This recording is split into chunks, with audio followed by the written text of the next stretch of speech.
হেলিকপ্টারের বিষয়ে আপনার হাইকোর্টে, মহামান্য হাইকোর্টে একটি রিট আছে এই সংক্রান্তে। ফ্যাসিবাদ বিরোধী আন্দোলন যখন চলছিল তখন র্যাবের হেলিকপ্টার থেকে আন্দোলনকারীদের উপর সাউন্ড গ্রেনেড ছোড়া হয়েছে এবং টিয়ার গ্যাস ছোড়া হয়েছে, আপনি এবং গুলি করা হয়েছে।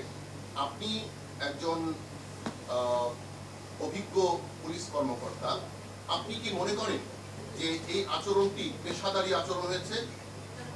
এটা এক নম্বর প্রশ্ন। দ্বিতীয় হচ্ছে, একটি বৃহৎ রাজনৈতিক দল র্যাব বিলুপ্তির প্রস্তাব করেছে, এটা আপনারা কিভাবে দেখছেন? হেলিকপ্টারের বিষয়ে আপনার হাইকোর্টে, মহামান্য হাইকোর্টে একটি রিট আছে এই সংক্রান্তে।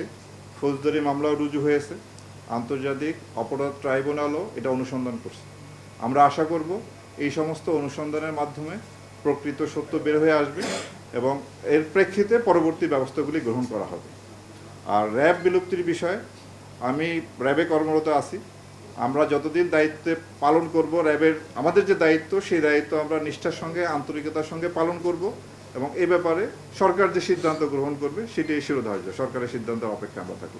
আমরা এই পর্যন্ত যে ছিনতাই, ডাকাতি, চাঁদাবাজির সাথে সম্পৃক্ত 16 জন র্যাব সদস্যকে আটক করে তাদের বিরুদ্ধে ফৌজদারি অভিযোগ আনয়ন করেছি এবং ভবিষ্যতেও কোনো সদস্য যদি এই ধরনের অপরাধের সাথে সম্পৃক্ত হয় তাদের বিরুদ্ধে ফৌজদারি মামলা এবং পাশাপাশি বিভাগীয় মামলা দুইটি অব্যাহত থাকবে এবং আমরা এই বিষয়ে অত্যন্ত কঠোর অবস্থানে আছি। বসুন্ধরা ডায়াপেন্ট এখন আরো উন্নত। এই হট এয়ার থ্রো টপ শীত দ্রুত শোষণ করে সোনামণিকে দেয় কোমল অনুভূতি। পোশাক পরিবর্তনের বিষয়ে আমরা চিন্তা ভাবনা করতেছি র্যাবের জন্য যাতে একটি আইন প্রণয়ন করা যায়। র্যাবের কোনো আপনার নির্দিষ্ট আইন নেই, আর্ম পুলিশ ব্যাটালিয়ান আইন সংশোধন করে র্যাব বাহিনী গঠন করা হয়েছে। আমরা র্যাবের জন্য একটা আইন করার চিন্তা ভাবনা করতেছি এবং আর কোন কোন ক্ষেত্রে সংস্কার আনা যায় সেই বিষয়ে আপনাদের মতামত, জনসাধারণের মতামত সাপেক্ষে আমরা পরবর্তী প্রয়োজনীয় ব্যবস্থা গ্রহণ করব। তবে পোশাকের ব্যাপারে আমি একটা জিনিস মনে করি যে পোশাকের চেয়ে গুরুত্বপূর্ণ যে মানুষটাকে এই পোশাকটা পরানো হয় তারা। যেমন আমরা প্রতিদিনই ইউনিফর্ম পরি, আপনারা এক এক দিন প্যান্ট পরেন, প্যান্ট শার্ট পরেন, স্যুট পরেন, পায়জামা পাঞ্জাবি পরেন, ব্যক্তি একই। সুতরাং একজন ভালো ব্যক্তি যে পোশাকই পরুক না কেন তার কাছ থেকে আমরা ভালো জিনিসই পাবো।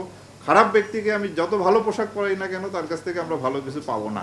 তারপরও যেহেতু পোশাকের ব্যাপারে একটা মতামত আসছে, আমরা এটা সক্রিয় বিবেচনায় রেখেছি। আপনার যত ধরনের অভিযোগ আছে, আপনার গুমের বিষয়, খুনের বিষয়, আয়নাঘর বিষয়, এটা গুম খুন কমিশন এটা তদন্ত করতেছেন। আমরা তাদেরকে সার্বিকভাবে সেই তদন্তে সহায়তা করছি এবং আমরা আশা করব এই তদন্তের ফলাফলের ভিত্তিতে একটা আইনগত ব্যবস্থা নেওয়া হবে। র্যাবে যে আয়নাঘরের যে বিষয়টা এসেছে সেটা আপনার এটা তো ছিল, আছে এবং কমিশন আমাদেরকে নির্দেশ দিয়েছেন যে যে যা অবস্থায় আছে ওই অবস্থায় রাখার জন্য, কোথাও এখন কোনো রকম যেন কোনো পরিবর্তন না করা হয়। অ্যাকর্ডিংলি আমরা ঠিক ওইভাবেই রেখেছি যা যেভাবে ছিল অতীতে।